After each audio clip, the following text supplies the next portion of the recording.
Nous devons ensemble avoir conscience que nul autre que nous-mêmes ne viendra sauver notre nation et que cela exige de chacun de nous une mobilisation tous azimuts. Peuple congolais, il est temps de nous lever, de nous serrer les coudes et d'agir pour défendre notre patrie, notre intégrité territoriale et l'intangibilité de nos frontières. La République démocratique du Congo est victime d'une nouvelle agression rwandaise et des actes criminels et terroristes du M23.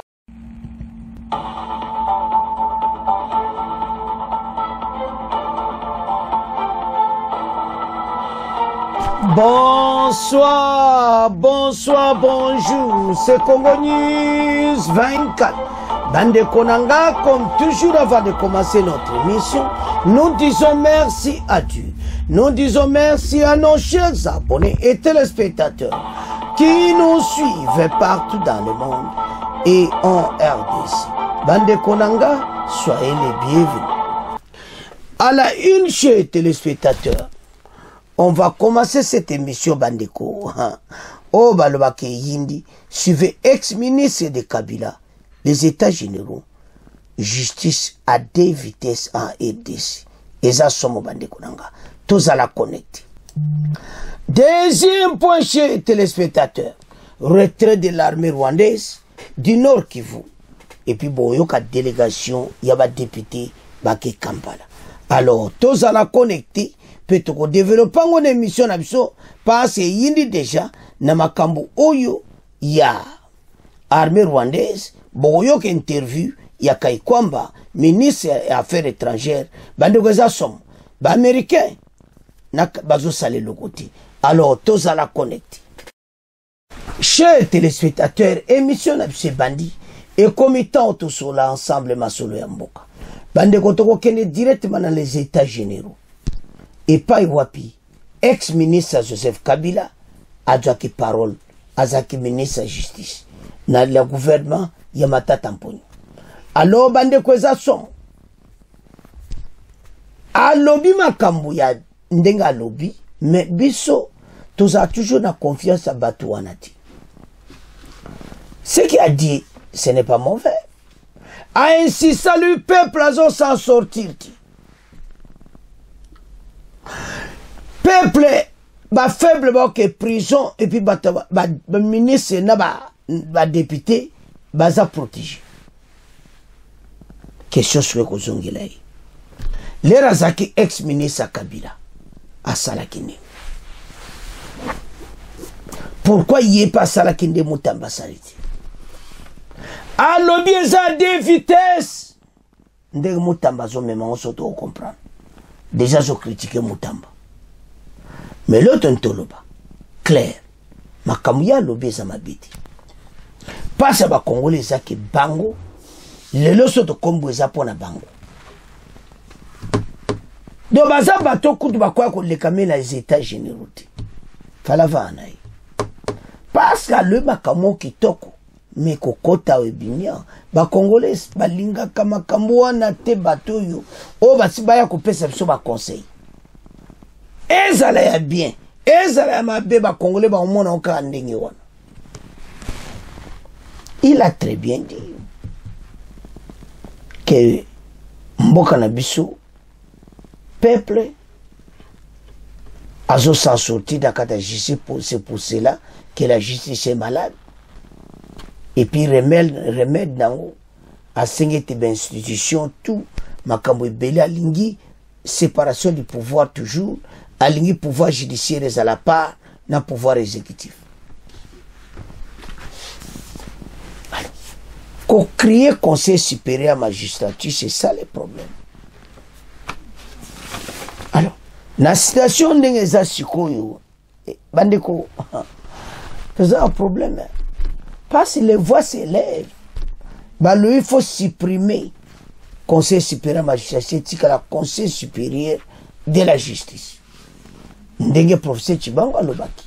Alozolobamba yena dossier nae, alobe za 2 vitesses, mais makamba lobi eza kitoko. Alobe en tout cas, oezo salama na ndenge ki batu oyama bazo kanga kaka batu yo ba faible Et puis Parlement a lobby très bien que au moins ba ministre azu bakangi ba ministre aza député par exemple ba longola immunité na député mais au cas dossier ko sakana te osomona abiler mo Parlement kutu wana l'air na bango mais o alelo Parlement alelo bako livrer yo o akala baza o livrer te ba mo ba yebi système de jeu. Alors, il y a un lobby qui a un problème. Parce que y a un lobby qui a cancellé le bazala kipi. Na l'air na bango, oko kanga ministre. Oko kanga batuana. Parce que bango tout, bazala katali kopa, la mafia, batobolaka banque centrale. En tout ça, les lois y a masola kitoko. Mais notre question est simple, le Zolobambi. Kalana bozalaki wapi. Comment le politique a deux vitesses, mais totanga, beaucoup avance. Oh là là, suivez. Ex-ministre de Kabila, les États généraux de la justice a deux vitesses en R10. Les États généraux de la justice se tiennent du 6 au 13 novembre au centre financier de Kinshasa. Dans son intervention dans ces assises, le ministre honoraire de la justice, ex-ministre de Kabila, Emmanuel Zolobambi, a fustigé l'application de la justice à deux vitesses, en RDC. Il explique qu'aucun pays, il y a d'un côté les faibles qui sont poursuivis et d'autres les forts, ministres parlementaires et autres, sont protégés par la loi car bénéficiant des immunités. Voilà. Makambongo yango ba immunité parlementaire faut batala payan. Selon ce ministre honoraire de la justice de Kabila, insatisfaction du peuple dans la distribution de la justice est l'une des causes qui ronge la justice congolaise. La maladie de la justice est que le peuple ne se retrouve pas dans les décisions rendues par les cours des tribunaux. Makamuta Lube Kitoko. Il attribue cette situation et dit à la confusion entre les regards du pouvoir judiciaire et la pratique de l'autorité judiciaire qui cause d'affaissement de la justice. Emmanuel Zolobambi déplore l'impunité généralisée qui se caractérise par la manque de sanctions de violation des droits de l'homme, détournement des biens publics, la corruption et la concision. Tala où ils ont dérobé Mboka, ils ont dérangé la justice. La justice est malade. Tant qu'il y a Zoloba Makamboyo, Azaki, ministre Kabila justice, na l'air Yamata Tamponi. Mais, Soko Tali, Soki Baumbalinga ki Mboka na l'air wana. Bandeko, Makamo tonto kuta ta problème ici là. Tonto zata na problème de. Mais ils sont venus au pouvoir. Donc, bomi na bango li sous justice en ozaki malade. On peut pas bomi li sous. Alors, surtout tala biloko wana. Congolais nyonso à comprendre. Vraiment que comme temps. Mais Tolanda, le Zolo, bon auto avance. Professeur Zolobambi, bonjour. Bonjour. Quel diagnostic faites-vous de la maladie de notre justice? Oui, dans ma compréhension, la maladie dont souffre la justice procède de l'interprétation de l'article 149.3 de la Constitution qui dispose que la justice est rendue sur l'ensemble du territoire national au nom du peuple congolais. Tous les jours, dans les cours et tribunaux, lorsque les magistrats prononcent leurs décisions, c'est au nom du peuple congolais. La problématique, donc le peuple est dépositaire de la justice.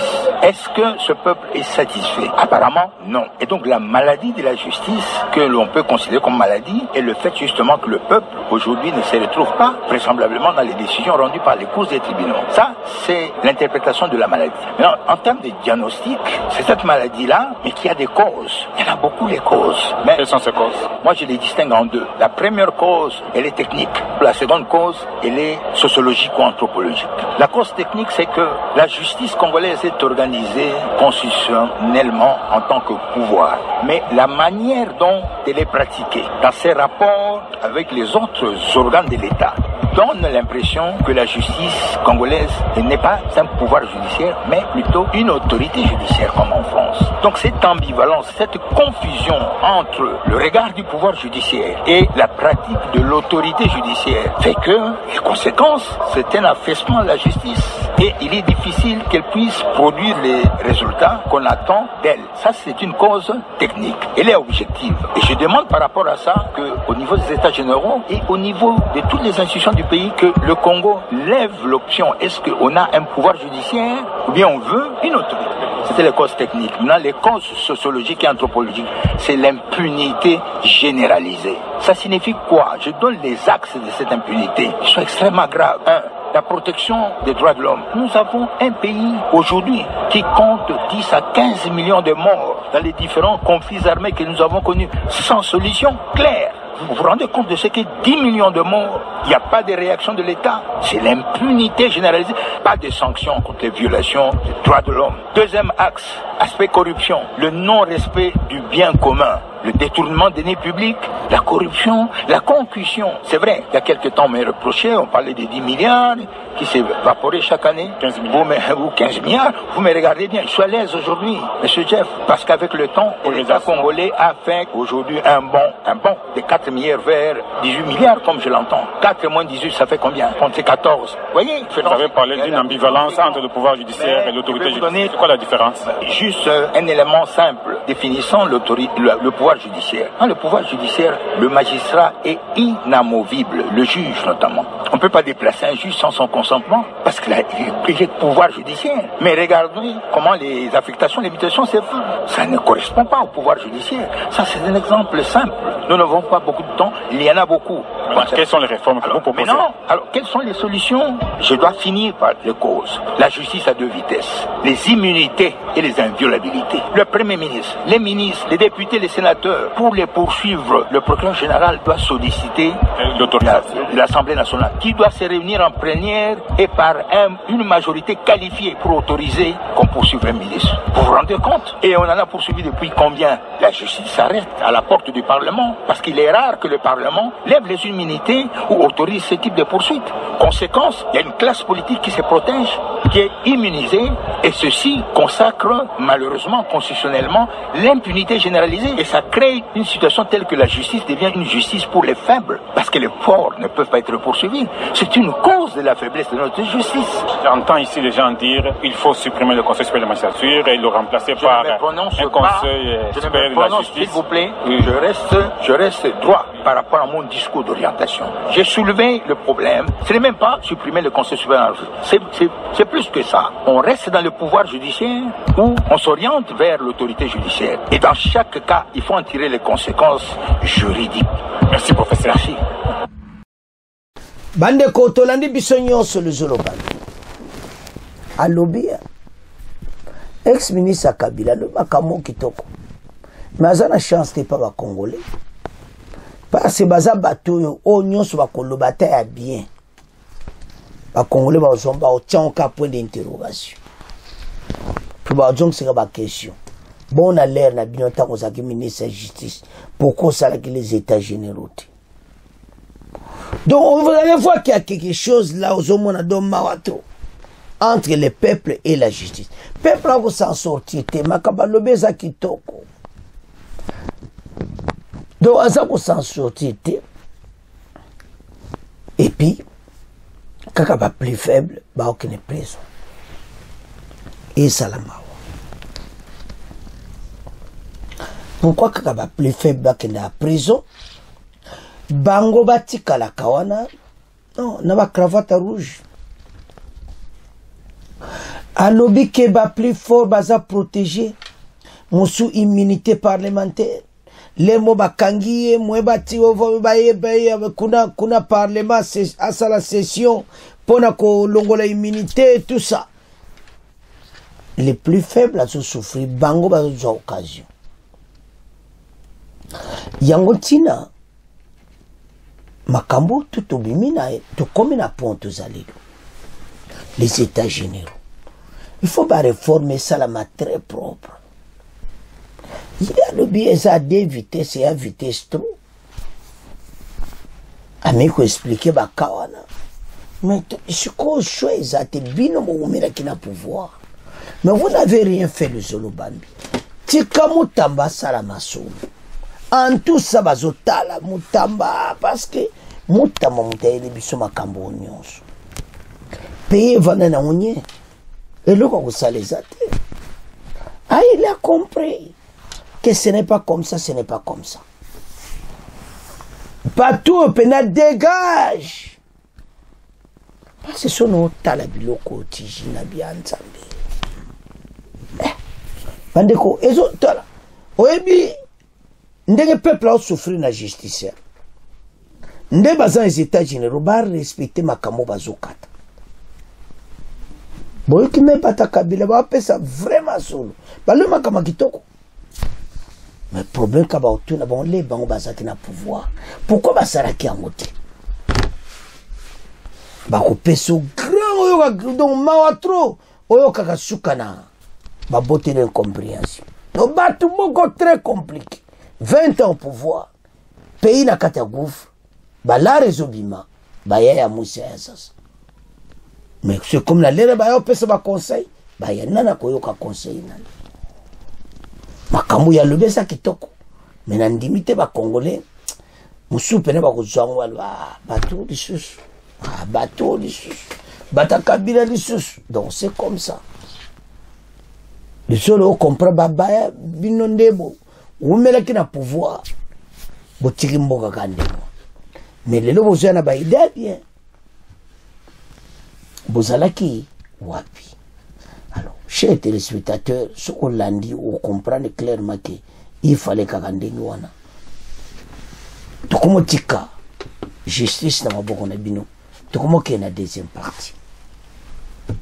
Ah, tout comme la délégation au bazo kende Ouganda. Kamere, tant wazalaki na parlement africain, ba kutana na président ya parlement Ouganda. Kamera sali ba kob na marque na ye. Que va député na ngaba kende ku.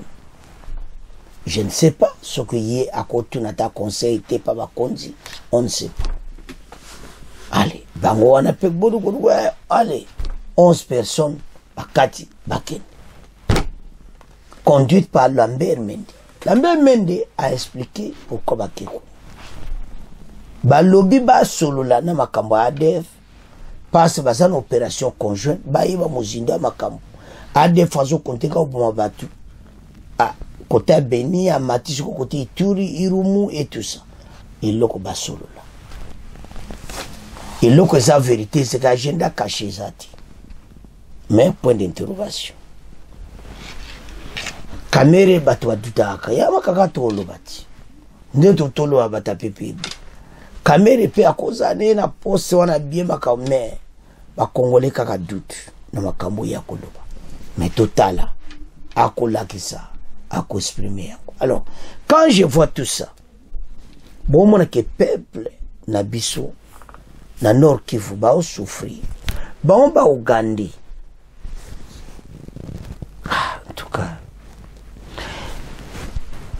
armée ougandaise, na yébité, so ba salaka hypocrisie, pe so pena ba travail. Bon, armée so ba confirmer que ba zo travail peut-être. Mais à des fois, pourquoi pas n'avoir un bon macate? Et place au yo que ça. Non, tout bunda est ennemi commun. Mais ennemi commun, à Bomakana RDC, jamais Bomana Ouganda. Si tu as un normal, Kamere est en tindi bâton, sur tu ne bats pas question. Pourquoi ADF a Boukakara et Congo courir par la banque? Bota la place au Macambouza. So talaba makambo mona clairement RDC. Levons-nous ensemble. To bundana bato to récupérer l'intégrité territoriale. Parce que Ouganda a joué jeu de caméléon. Mais baye beti to yebi na biso. Alors na makambo na ndenge zokende. Il faut battre bazala na mayele ou comprendre bato yo na masolo ndenge zali.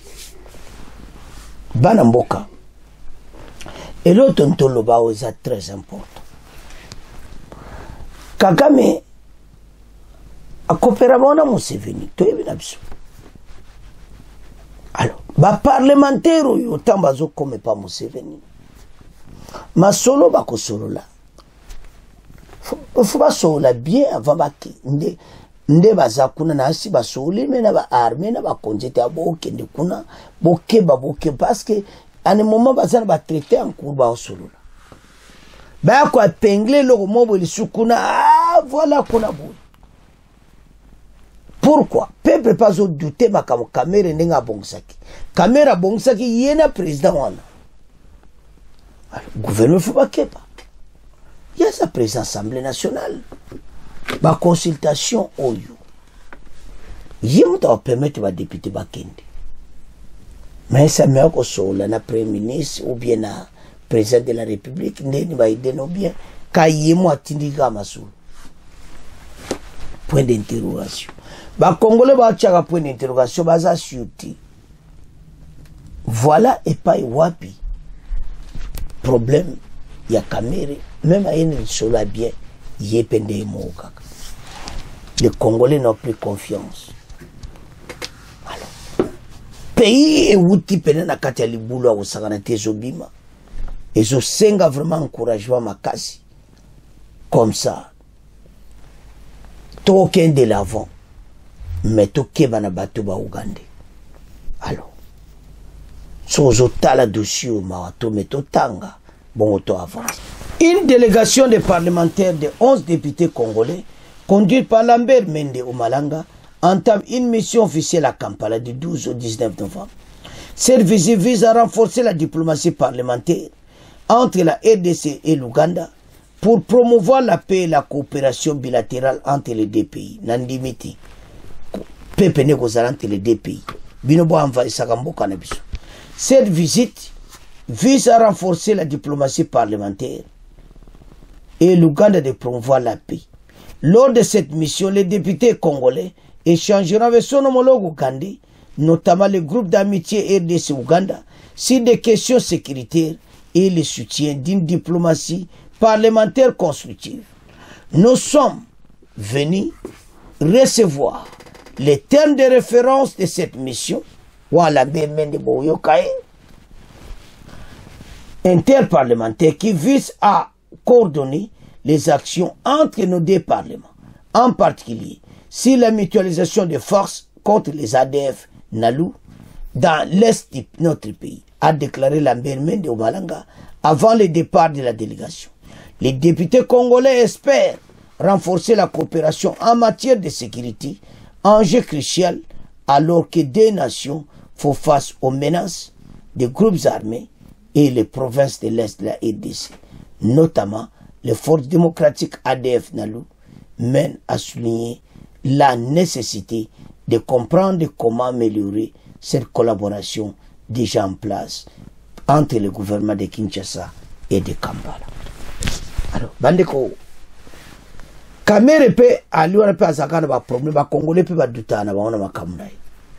Oyo ka lobi te ba keneki bwa. La Mende bota la dossier boko signé kuna. Po makambo eza mobula mboka la biso, il y a des ondi makambo belé toujours. Mais tout élément ensemble, Tolanda, Lambert Mende, bon auto avance. Diplomatie parlementaire à présent, une mission de l'Assemblée nationale de la RDC à Kampala. Objectif de cette délégation, appuyer la coopération bilatérale entre les exécutifs du Congo et de l'Ouganda. Cette équipe conduite par le député national Lambert Mende Omalanga a pour mission d'échanger pendant une semaine avec les autorités parlementaires ougandaises et le groupe d'amitié RDC-Ouganda sur le renforcement de la diplomatie parlementaire constructive pour la paix entre les deux nations. En marge de cette mission, le président de l'Assemblée nationale a donné des orientations et fixé les termes de référence de cette mission. C'était lors d'un échange hier à Kinshasa avec 11 députés nationaux membres de cette délégation. On écoute le chef de la délégation, Lambert Mende, au micro de Michel Kifindangoy. Nous sommes venus rencontrer le président et les membres du bureau qui l'entouraient pour recevoir les termes de référence de cette mission, qui est une mission interparlementaire d'établissement d'une coordination bilatérale entre le Parlement de la République démocratique du Congo et le Parlement de l'Ouganda, pays voisin avec lequel nous lie une série d'accords, notamment la mutualisation des forces qui se déroule contre les forces terroristes des ADF Nalu. Et nous voudrions comprendre comment améliorer cette collaboration qui s'est mise en route entre notre gouvernement et le gouvernement ougandais. Nous sommes un parlement représentatif des intérêts du peuple congolais et nous allons au contact de nos homologues ougandais qui représentent pour leur part les intérêts du peuple ougandais. Notez que cette initiative découle des échanges que le président Vital Kamerhe a eu avec son homologue ougandaise Anita Among à Accra au Ghana en marge de la deuxième assemblée générale de la conférence des présidents des parlements africains. Les deux présidents des assemblées nationales se sont convenus de renforcer la coopération parlementaire entre les chambres de leurs pays respectifs en appui à la coopération bilatérale traditionnelle entre le gouvernement congolais et ougandais. Bandeko Tolandi Lambert Mendy. En tout cas, Azaki clair. A expliqué ndeni bazokende. Ba okutana na parlement ougandais. Ba kosola masolo ya ADF oyo tilelo. Basaka kuboma batu. Yangwana pourquoi ADF ango aboma kana Uganda te Lambert Mendy fubo tuna bango. Pourquoi Bomakana EDC pana binoti? Parlement moi mais on a qu'à expliquer bino. Parce que trop c'est trop. Bato a ko perdre bon côté. Bato baza ko kufa l'air nyos. Donc eza pena kitokoti. To landi biso so Lambert Mendy. Mission bakei est important. Eza bien ko so na makamozo le kantine des pays. Mais bango batangamo muswana bazo respecter. Même au Ouganda, notre pays est comme qui m'a appris une infrastructure, m'a trop na l'air wana donc oyo kama présent Ouganda au Kakazolo bake vraiment la RDC infrastructure eza ko beba. Et c'est vrai. Ça on ne nie pas. Tout ça na ba station moko ezo senga ba congolais ba mona musika. Mais ba député ba ke kosola. Entre les deux pays, baya, oua masula bientôt. Kamere a arrangé qu'il y a un yémo, ça tourne qui va continuer. Kamere yomo pe ba congolais ba douta kano zosa. Et c'est le point d'interrogation. Kokutana na ye, koyeba situation. Alors, bandeko, tukumo tika, point ya Uganda na maboko na bino, tukumo kene na point ya guerre à l'est. Bandeko, cette trêve au bas américain bâti par Nabiso, ils ont fait ça. Wagner, Thérèse Kayikwamba, a Kendaki, na Russie, à chaque interview, la télévision russe. Il a bien expliqué dans la télévision russe ce qui se passe. Et comme étant Oyo, Kagame a retiré parce qu'il m'a tenu une question de nini. À l'obé que Rwanda, selon rapport à ONU, plus de 4500 soldats rwandais basés dans la RDC. Avec référence rapport des Nations Unies. Alors, tant que tu as la bilokwana, baso publié ba chiffre boy. Utakozana dutazata. Mais bango, il faut pas foutre prix na baona makambo ba osala biso. Bande ko sala passe so na zotala na tali vraiment armée rwandaise. Kay komba lobi na télévision ba kiti. Ba bina droit international ba na droit te akofana na mboka na biso. Et maintenant, t'as la place, tension, oye komata. Et tes bateaux va quitter le sol congolais. Bati kambo kanabso tranquille. On en a marre. Trop c'est trop. Kagame et ses hommes va quitter. Mais so tali, oyo bango bazo lobakuna. Oyo kandege mususu. Il vient dire un mot que voilà, t'as quitté après à échanger. Donc, c'est comme ça. Donc, baza batmo suka. Alors, maintenant, Namakambo Yobetumbo Zana Eska et comme va expliquer à la télévision, droit international, Bango, il ne faut pas quitter la RDC. Pas ça la place. Alors, surtout au Talamakambo, je m'en a dit que vraiment que tokompena na pont ki Kagame fo batu atu bakita kai kwamba ndenge azoloba tolandi aza koexplike yango très bien parce on en a marre. Alors voilà dossier oyo toza nango tolanda Thérèse kai kwamba bongo to avance ye wana bavandi na journaliste russe baaméricain bayeli biso trêve moko bandeko yango kai kwamba le retrait de la mer rwandaise au nord Kivu est comme imminent. Il faut quitter. Passe déjà la droit international eza mabe. Alors, tolanda Thérèse Kaikwamba bongo to avance. Mais est-ce qu'il y a un lien entre ce groupe sur le territoire de votre pays et le gouvernement officiel de Rwanda?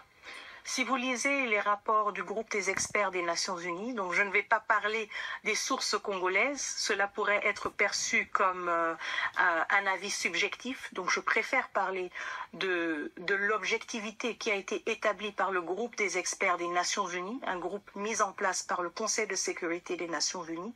Ce rapport parle de près de 4000 troupes rwandaises en territoire de la République démocratique du Congo.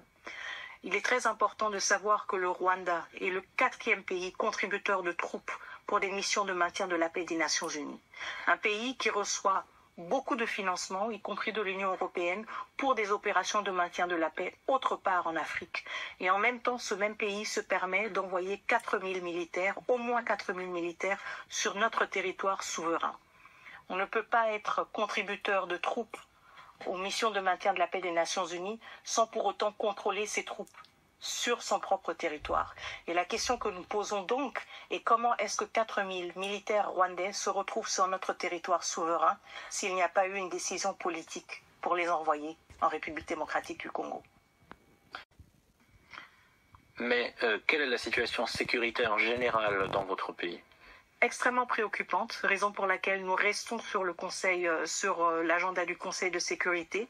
La République démocratique du Congo traverse une crise sécuritaire depuis maintenant près de 3 ans, liée à l'activisme du groupe armé M23 qui est en fait en support à l'armée rwandaise, une armée d'un pays frontalier que nous n'avons jamais invité sur notre territoire, qui viole notre intégrité territoriale et notre souveraineté, en violation aussi de la Charte des Nations Unies, et qui a été justement sommé par plusieurs membres du Conseil de sécurité de se retirer du territoire souverain de la République démocratique du Congo. Donc c'est une situation extrêmement préoccupante, pas parce qu'elle est particulièrement congolaise ou particulièrement africaine. C'est une crise internationale, une crise justement qui secoue les principes même de l'Organisation des Nations Unies. Nous avons aussi échangé là-dessus avec mon homologue, son Excellence Monsieur Lavrov. Et comme je l'ai dit, la Russie a toujours été très ferme au niveau du Conseil de sécurité pour insister sur l'intégrité territoriale de la République démocratique du Congo. Il y a un processus de paix en cours qui est facilité à travers une médiation mandatée par l'Union africaine. Le facilitateur est le président de l'Angola, son Excellence Monsieur Jean Lourenço. Et donc, à travers ce processus, nous espérons aussi mettre fin de manière durable à ce conflit. Un conflit qui a endeuillé des milliers de familles et un conflit qui a déplacé près de 7 millions de personnes en République démocratique du Congo, faisant de notre pays un des pays les plus affectés par une crise de déplacement interne. Donc une crise sécuritaire, mais aussi une crise humanitaire qui devrait interpeller toutes les consciences. Mais quelle solution voyez-vous à cette crise? Tout d'abord, et nous insistons là-dessus, le respect du droit international, le respect de la Charte des Nations Unies. Ce n'est pas une crise congolaise, ce n'est pas une crise régionale. Et donc la solution, c'est d'abord d'imposer le respect du droit international. Le Rwanda doit quitter la République démocratique du Congo. Et le processus qui est en cours, le processus politique qui est en cours, pourra aussi continuer. Mais il est important de souligner que les acquis du droit international, les bases du droit international ne peuvent pas être remises en question par le Rwanda. Et donc il est essentiel d'axer toute réponse et toute perspective d'une paix durable sur le respect sine qua non par tous et par toutes du droit international, des frontières telles qu'établies et qui doivent être respectées. Bandeko tolandi Thérèse Kaikwamba. Bateau yo armé, bateau bakoza te sur le sol congolais. Ya on tina ko lancer partout message, ce qui ba moni, passe ba koko suko zalati. Faut pas quitter. Retrait de la mer rwandaise est comme imminent, il a expliqué. Ba expert oni don nombre, mais yo ki bata reçu ba trouver question pourquoi. Pour nous éclaircir la situation. Parce que c'était un peu flou comme ça. Bah y envahir le pays na biso. Bah y si que nombre ba on zabo ba on tient peu ba doute. Mais bah y ko l'axe ba on se ko ba preuve. Au moins clairement que bateau yo il faut ba quitter, ba ken. Alors ça fait mal. Quand je vois notre pays, autant la vie au peuple oiseau vivre, bateau oiseau pied ba minerai na biso, ba pied ba ressources na biso. Ba voisin oyo mawato. Ba yeba ete biso tout éliminer la position moko. Nous allons vaincre cette guerre et tokoza na victoire. Ministre des Affaires étrangères a expliqué clairement dossier autres en abattu. Vraiment, bah salimbo kadam somabe. Ba poni quoi envahir côté ka ba minere baza. Après ba américain ba ya ko imposer kabiso. Ba américain tala. Ba démocrate ba se ba kende kaka. Ils nous imposent même. Alors, en tout ces comités ba imposer président rwandais. Parce qu'ils ont ça la propriété. Baza batu moko. Oyo basali biso. Et ça qui est au côté. Voilà. Bandeko, voilà les dossiers. La télévision russe a expliqué moi très très bien Kaikwamba. Comme étant Oyo, bateau yo, ba comprendre que et de si wana ba yeba ke za shuwanati. Farde so ba yeba ke za shuwanati. Gouvernement ba yeba ke za shuwanati. Passe ba niko saka na biso. Alors, banamboka, to comme on a fait mission. Pour continuer à s'abonner massivement, bon partager. Au revoir. À la prochaine.